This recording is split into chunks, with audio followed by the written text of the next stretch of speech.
Hello there, it's Jan here at JB Crafts. Welcome to my channel and exciting times. I love this time of year. I know I said this last month when we were doing Halloween, but also we've got into our festive season now. So beginning of, well, it's not quite the beginning of December.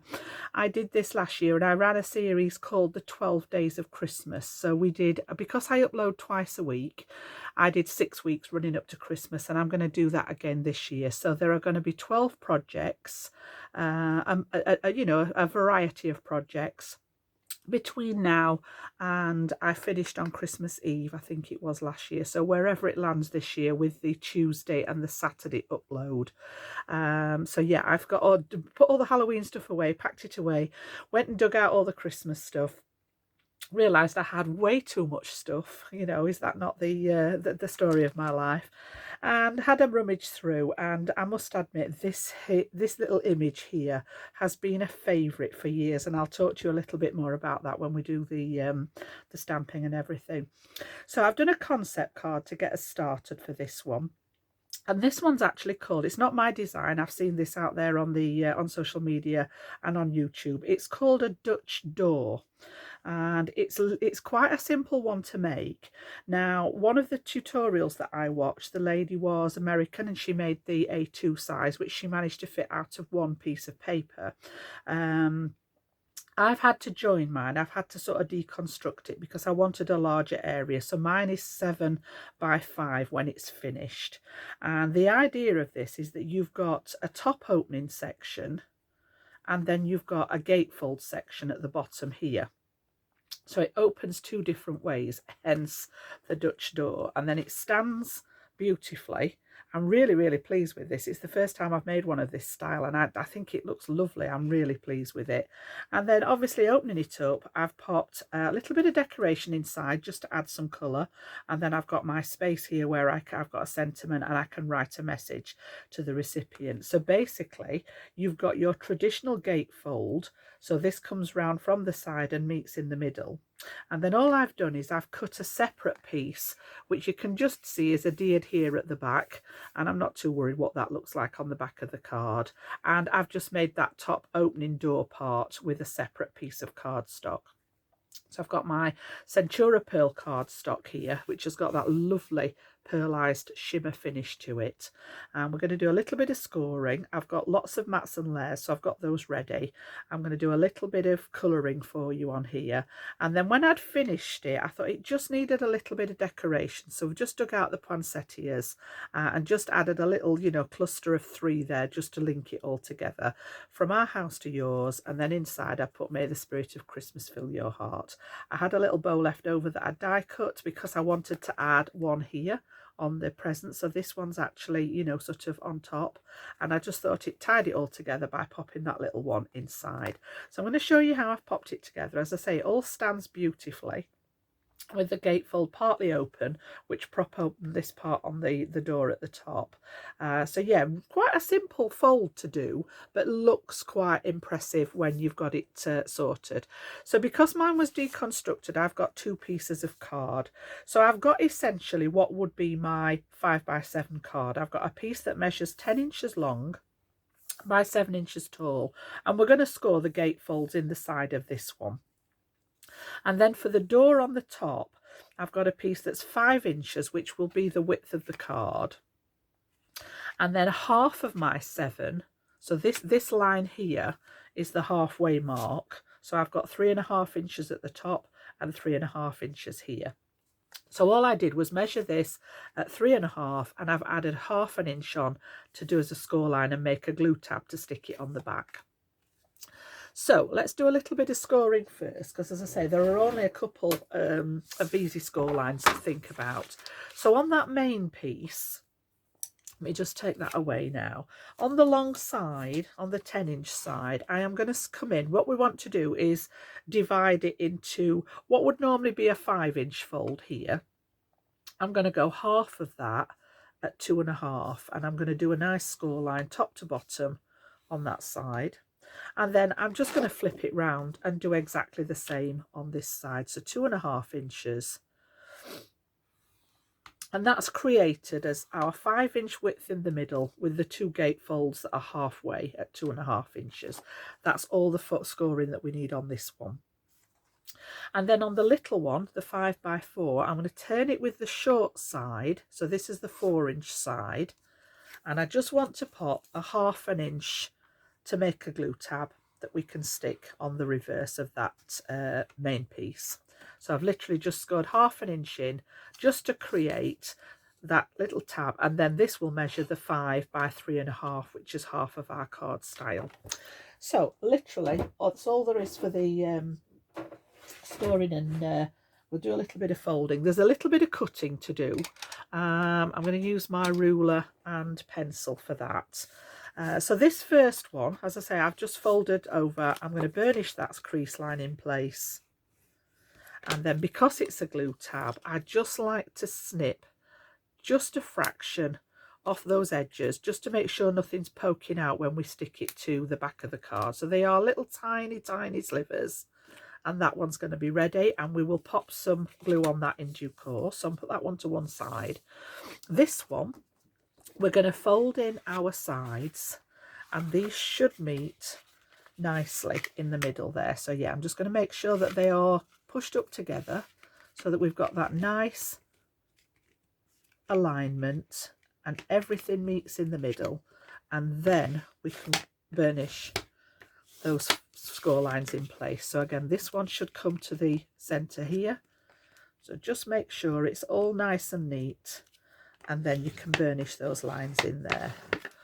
Give them a little one from the back as well.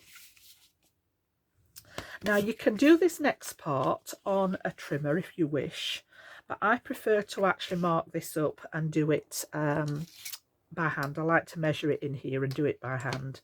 So we want to find on this 7-inch side the halfway mark. So I'm just going to lay my ruler down and pop a little mark at 3.5 inches, and I'm going to do the same on the outside of this one at 3.5 inches. And then what I want to do is pop a line across it. This is going to be a cut line. Okay, so I'm just going to pop myself a little line just on the 2.5 inch panel to the score line, and again at this side. Okay, and you can do this, as I say, I've seen people do this with a score line, but when you're cutting along a score line, you always seem to end up with a little bit of it left, which I wanted a nice finish on here. So decide which is your top and which is your bottom. You know, if part of it joins up better than the other. Mine looks pretty much the same all over, so I'm going to call this the bottom. We're actually going to cut away the whole of this corner and the whole of this corner. So all I'm going to do now then is use my scissors.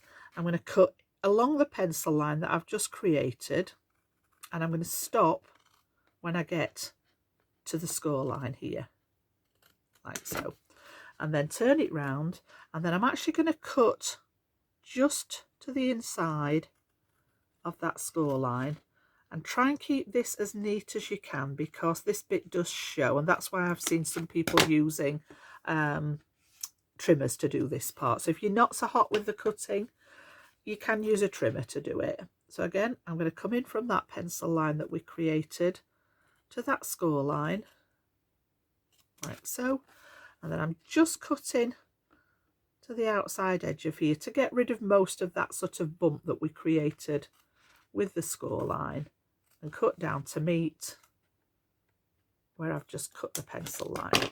Okay, so those bits are scrap, we don't need those. And then what I've done is I've just used my burnishing, like my little ball tool here, and if you just run this along the edge of the cardstock where you've cut, it sort of bevels the edge a little bit and takes away any imperfections if you've got any wobbles in your cutting. So literally just tidies it up. I can just see there that I'm slightly out of alignment with the score line there. I'm just going to run my scissors back down that last little bit there. There we go. Happy with that. Yeah, we'll see when it all folds together if it needs trimming anymore. And then I'm also going to bring my paper trimmer back in. And because we're going to stick this bit on here, like so, Where we've got the score line on the top of here, it's allowing it to just move up a fraction, and I can just see here where I've got a tiny little gap. Now then, that one I need to take a slight bit more off there. I've cut one of them below the pencil line and one of them on the pencil line, so I'm just going to take a fraction more off that one so that it meets it. You want these to meet the little doors at the other side. I'll show you what I mean in a second. You want, when these fold together, you want a nice straight line across the top. What I was saying was, when this one goes on, because there's a fold in the top, I don't know whether you can see there, there's a slight gap, and what I want is for these to meet. So I'm just going to take a smidge off the whole top. This is the 7-inch length of the card, and I literally am just going to take like a fly's eyelash. It's that tiny, I can't even pick it up. Look, little tiny sliver. It's less than a 1/16 of an inch. But what that will do now is allow us to put this on and it meet with that middle section here.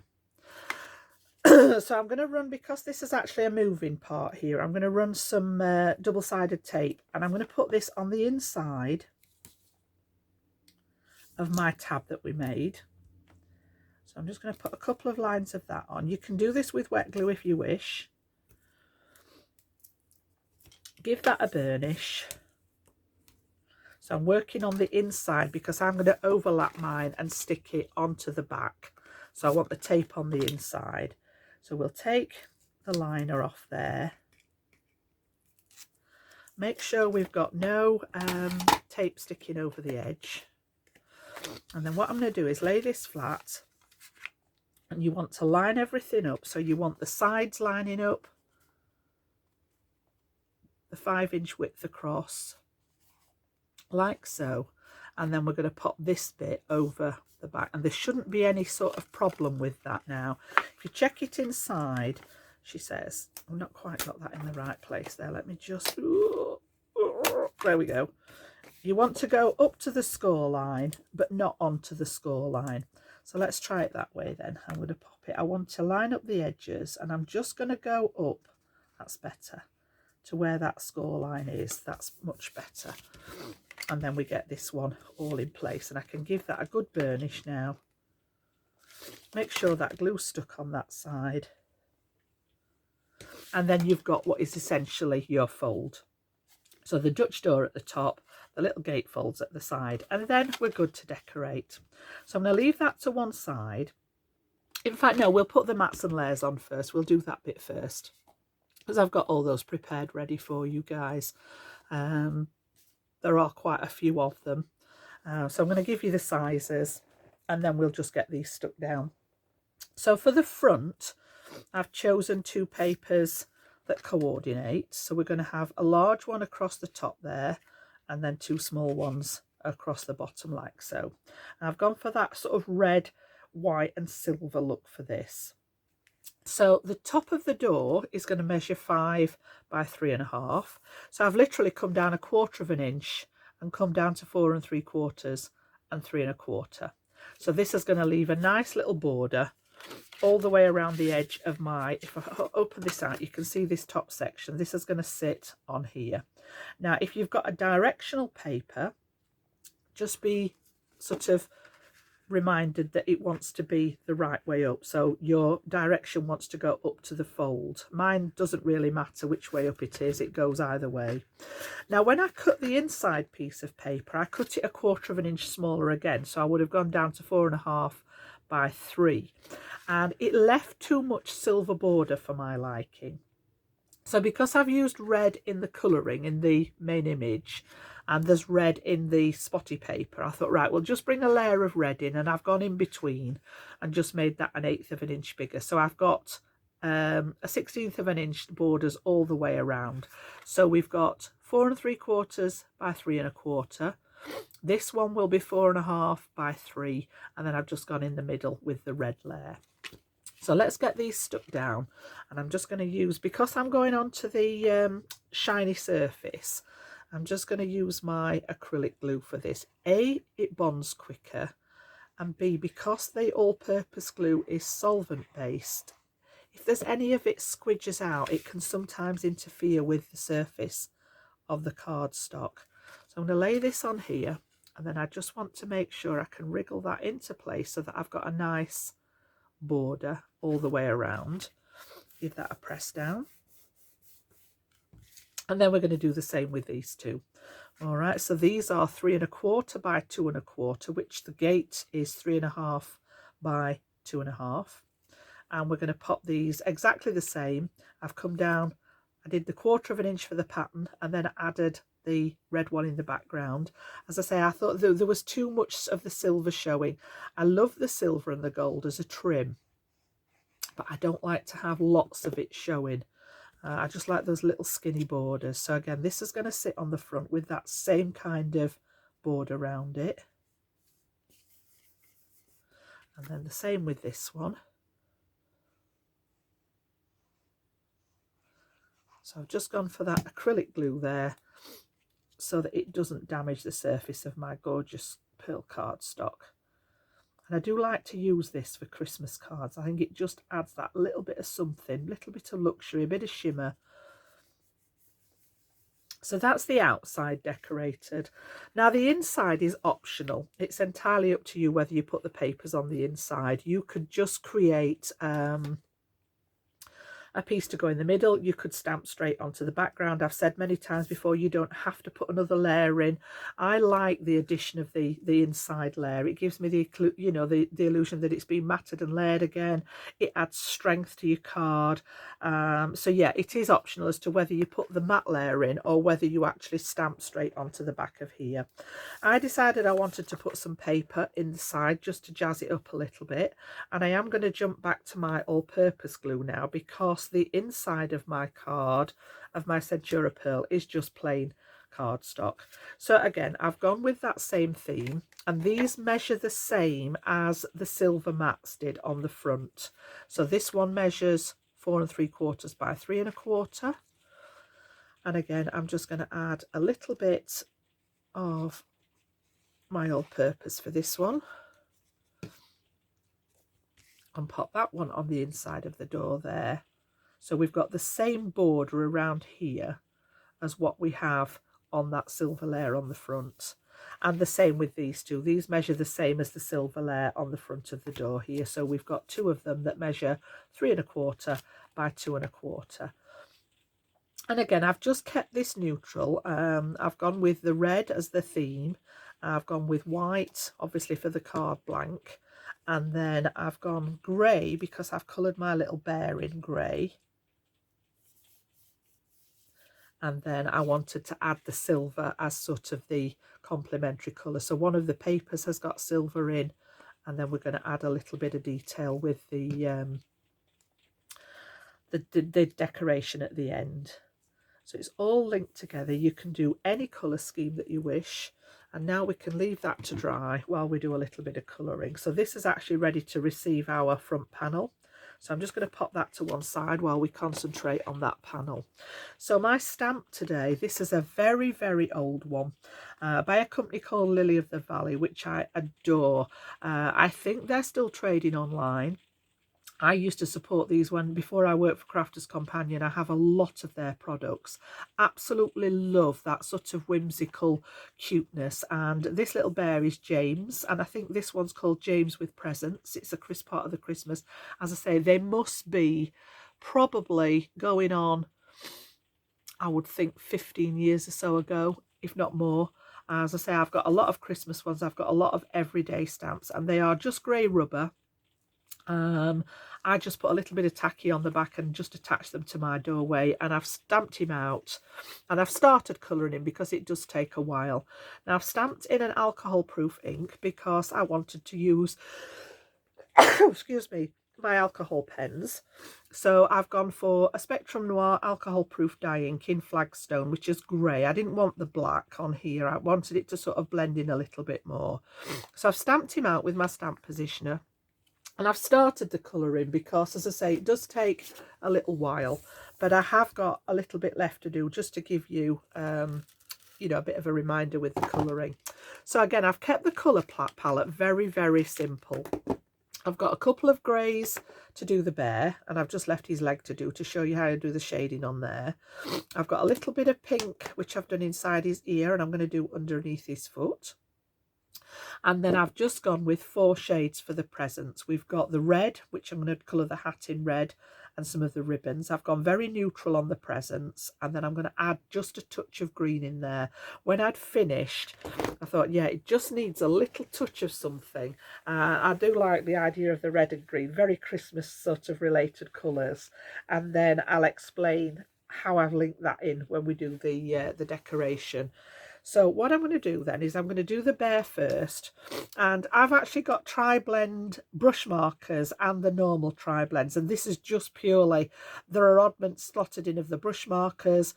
It's exactly the same ink in there.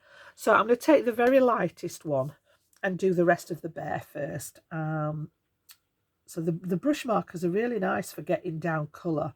I must admit, you know, if you've got a larger area to colour, and I know those of you that use the Copic markers, some of those have the brush nibs on as well. So yeah, just literally saturate my card. And this is Nina cardstock that I've stamped on. You want an alcohol friendly cardstock. It should bleed through the back. So don't be worried if you see this sort of image on the back. That is normal of alcohol colouring. And then what I'm going to do is, because this jumps quite a bit, this particular one, this jumps from a number 2 shade to 7, which is quite dark. This is one I've got number 4 in between. So I'm just going to go slightly darker, and I'm just going to, where the fur's actually a bit thicker around the edge, and again just using the line art on here, you know, where you think there'd be a bit of shadow, there'd be a little bit behind where his foot is here, and then where that shading is on the leg, I'm just going to bring that in as well. And then come back to my light one and just nudge the edges of that so that it blends in nicely. I'm going to leave areas that are still a little bit light, and then I'm going to go to that darkest one on here, and again where his body meets his leg, it would be just a tiny bit darker.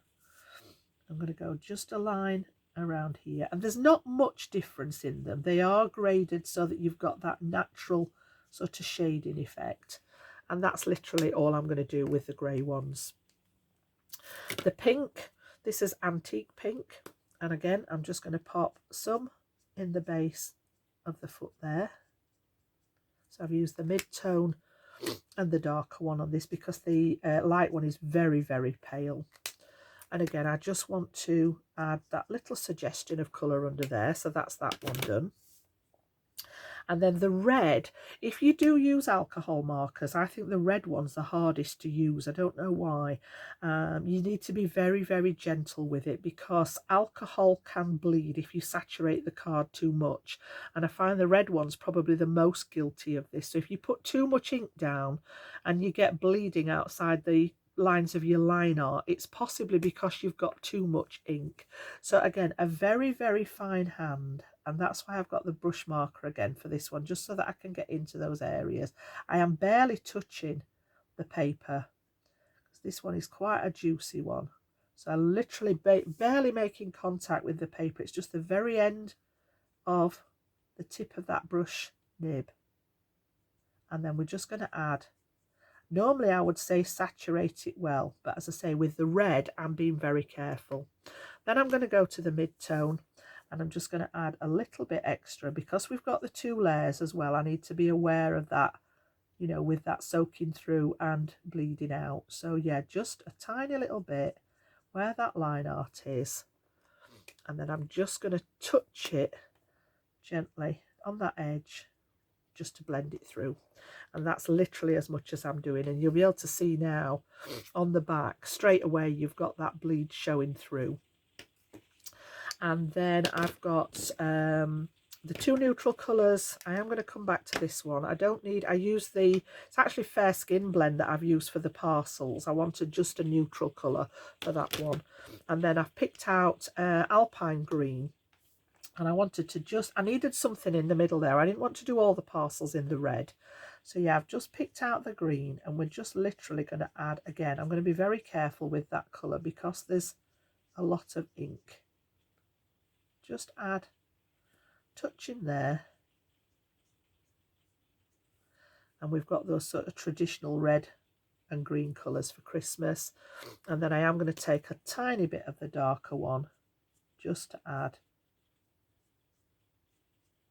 a little bit of shade in there. And that's all I'm going to do for that. As I say, I don't want to overload it. It's only a small image. And then this one is brown grey. Again, a fairly neutral colour.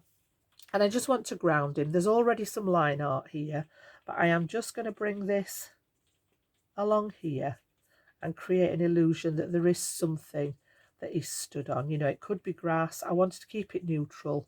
So I've just gone in with that one, and then I'm going to take the slightly darker one and just come right underneath to create that shadow where he stood. It would be darker where he's actually stood. So that is my colouring, as simple as that.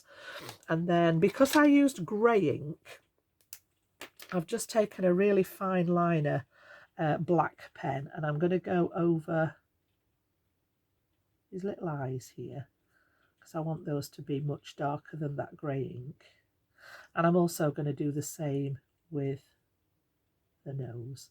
I'm going to leave the little highlight. It's not where the stamp hasn't stamped out. It is a natural highlight on the nose, so I'm going to leave that in place. But just darken those up that little bit with that one.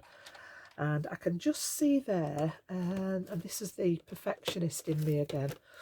I want to put, I've not done any shade in this bit, sort of his chest behind the boxes, and that would naturally be darker. I've not gone over that bit, so yeah, we'll just add that little touch in there, and that's the bulk of my colouring done there. Just put this underneath so that if any of it did soak through, if you're on a non-porous surface and the ink does go through, the only place for it to soak back up is through the card, and that again can create bleeding on the image. So just by having something underneath, it's almost like blotting paper. This is just a piece out of a notepad. It allows that to soak anything up. I mean, mine hasn't gone all the way through because I've been very careful, but occasionally it does happen. And then I've created a matte layer in the silver for this one, just again at that little tiny 1/8 of an inch figure. So this one's 3.5 inches square. This one is 3 3/8 of an inch square. So we've got that tiny little border there. And I'm going to stick this one on again with a little bit of tape because I'm going onto that shiny surface. So we'll just pop some tape on the back of it, and I'm going to pop maybe 2 or 3 strips on the back just to hold it in place, like so. And then I'll leave the tape out because we are going to need that again in a second.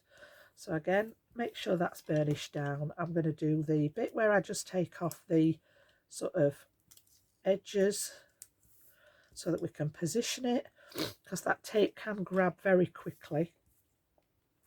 And I know that it's only got a very tiny border, so I'm just going to eyeball where I want it to sit and then literally place it in where I want it, like so.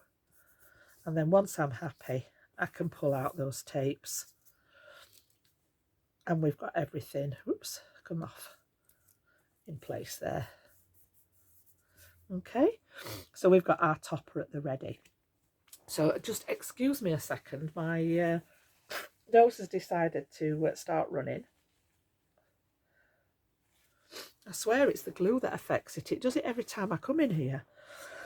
So what we're going to do now then is we're going to bring this one back and we're going to pop him sort of in position. Now you can have it as high, you could have it in the, it didn't look right in the middle. Part of me wanted to centre it so that I'd got the same, but it didn't look right. So I've sort of gone about sort of 1/3 of the way down there, I think. So it's not quite centered. There's a bigger gap at the bottom than there is at the bottom, and I'll line this up with the one that I've done here. So what I'm going to do is I'm going to turn it over, put roughly where I want it to go, and then I'm going to use the tape as a guide, because you only want tape on the piece that's going to stick to the top of the door. So once I've got that bottom piece in place, I can then run tape above it, but you don't want any adhesive on this bottom section. So I'm going to put 3 rows on there because I want this to stay in place nice and well there. So yeah, you don't want anything to stick to this part. It only wants to stick to the door. So again, I'm going to take the liner off these. I'm going to take it all off these because this one's not as easy to get to with the little lifting the edges trick. And then, as I say, I'm going to use this one as a guideline. I want to try and get it around about, because I actually measured this one. You know what I'm like with the old OCD. So yeah, I want it to go at about that height, and then I'm just going to eyeball around about the center. So if I hold it about there, and then you can always just check from the edge there. I've got about 3/4 of an inch. It just wants to go that way a touch there, and then I'm going to use the pattern paper at the top to make sure that we're in alignment and everything's nice and straight. Yeah, I'm happy with that. Give that a press. So when you actually open it, there should be no adhesive on this bit. Now, it did bug me a little bit that the back of the silver cardstock wasn't as white as the card. And I was like, do I need to put a piece of white? And so, just stop, Jan, just stop, because nobody else would actually pick that up. It's just me being picky. So yeah, the fact that this is a slightly different colour, I'm like, nah, I can live with that. So that's essentially the bulk of the card done. We've just got to add some decoration. So I created a sentiment, and this is just from a set that I've got in my Christmas stash. I love this font on here with the little lead in and lead out, and I chose From Our House to Yours. It's got, again, it's one that I've had in my stash for a while, and I've popped some tape on the back of this one ready. And then I thought, this is just, I wasn't sure when I was making it whether to have a sentiment on the front. But I thought, you know, it's screaming out to have something across that top edge, and I was quite pleased with how that looked when we popped it down. So here, again, I'm just going to centre in between the top and the top of the card and the topper, and then at either side, I'm also looking for how much we've got to try and get it fairly central there. So I've got about the same gap there, and the same gap there, and then give that a press down. So I was good with that. And I thought, actually, it does want a little bit of decoration, and that's where the extra bits came in. So I cut some poinsettias because they're my go-to with Christmas cards. I think, like, we add flowers to everyday cards. Poinsettias, obviously still the flowers, but Christmas flowers. And then this is where the nod to the green come in, because I've just cut some little tiny bits of foliage to go behind them to lift them away from the card, and it links the green, which was the only bit that we'd got on the card. And then I've die cut a little tiny bow there that we're going to put, because this bow, it felt left out. It didn't have, on the design of the stamp, this one hasn't got a bow on it. These two have. And I thought, you know what, I've got a tiny little die. So yeah, we're just going to do a little bit of placement with some of these. So what I want to do is add the greenery, and I've just got my hot glue on here, and I only want the slightest little bit on here. I don't need a lot.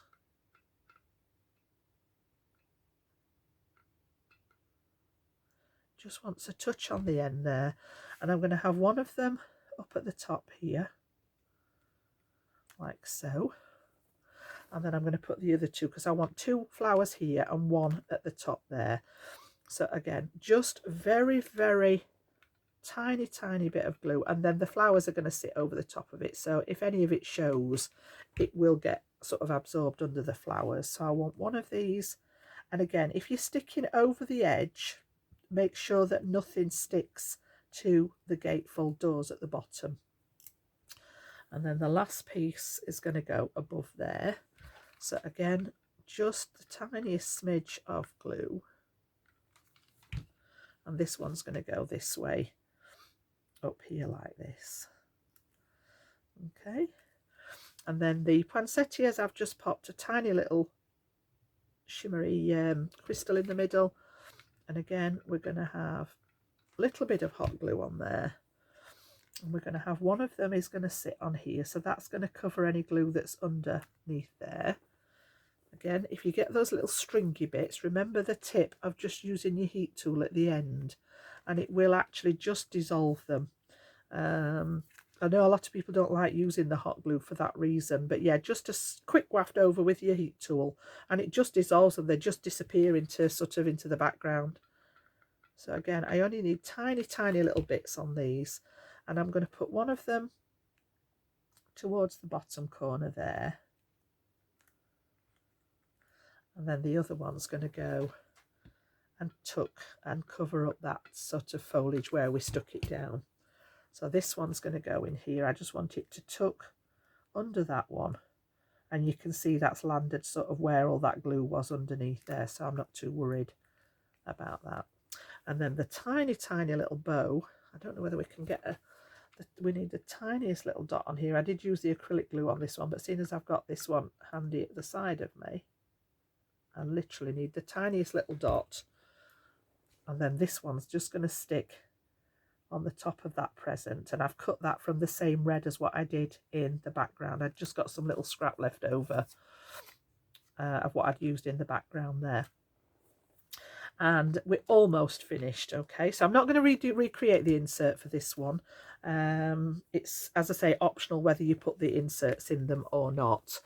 There were a couple of finishing touches that I did, and I wanted to create some texture on the little Santa hat. So I've got my Nuvo glitter drops here, and these are White Blizzard.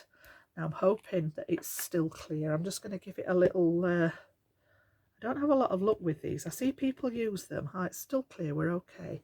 But I don't have a lot of luck with mine somehow. They always end up clogging up on me. But all I did was just get this going. And instead of creating the pearls with it, I'm literally just going to sort of smudge it into the gap. Now you could do this if you have stickles, anything like that, that kind of product, that would do the job here. And I'm going to do it on the pom-pom, and I'm going to do it on the fur here, just to add a little bit of shimmer. I'm not the biggest fan of glitter, certainly using sort of loose glitter. I do use it, but it always seems to you end up covered in it for days. So something like this that's in a medium that's equivalent to glue, you get the best of both worlds, because you can do this and not have to get the little bits of glitter out. Okay, and then what I tend to do is give this a good tap back down so that there's none of the product in the nozzle. Make sure the nozzle's clear before I put the lid on, and fingers crossed that it's still working next time I dig it out of the box. And then this will take a few minutes to dry. I usually walk away, go and get a cup of coffee at this point, and let it dry. Put it somewhere that you're not going to stand anything on it. But when it does dry, move this one out. I don't know whether the camera's picking up here. You've just got that gorgeous little bit of shimmer in the edge there. And then of course I've just added some gems along the image there. We've got that odd number, that 5. I actually got largest centers in the middle of these ones as well. They were a different, I'd made these up previously. So yeah, from our house to yours, may the spirit of Christmas fill your heart. So that's my Dutch door fold for the first of the series for Christmas. So 12 projects to come leading up to Christmas. This is number 1. We're going to do that 12 Days of Christmas series again. And I've got lots of ideas. I've got a whole list of things that I've penciled down. Some of them will be card projects, some of them will be gift projects, that kind of thing. I'm not decided yet whether to do the advent calendar again. I did do a big advent calendar in my series last year in 2024. I have got another idea that I need to play around with as to whether I actually do that as a tutorial. We'll see in future videos. But for now, this is project number 1. If you've enjoyed that today and found it useful, please give it a thumbs up for me. It does help with the channel. If you're new to the channel, I would love you as a subscriber and join our little crafty family. And yeah, I will be back in a few days with my next number 2 tutorial for Christmas. And I'll see you here then, hopefully. So thanks for joining me. Enjoy your day, and I'll see you very soon. Bye-bye now.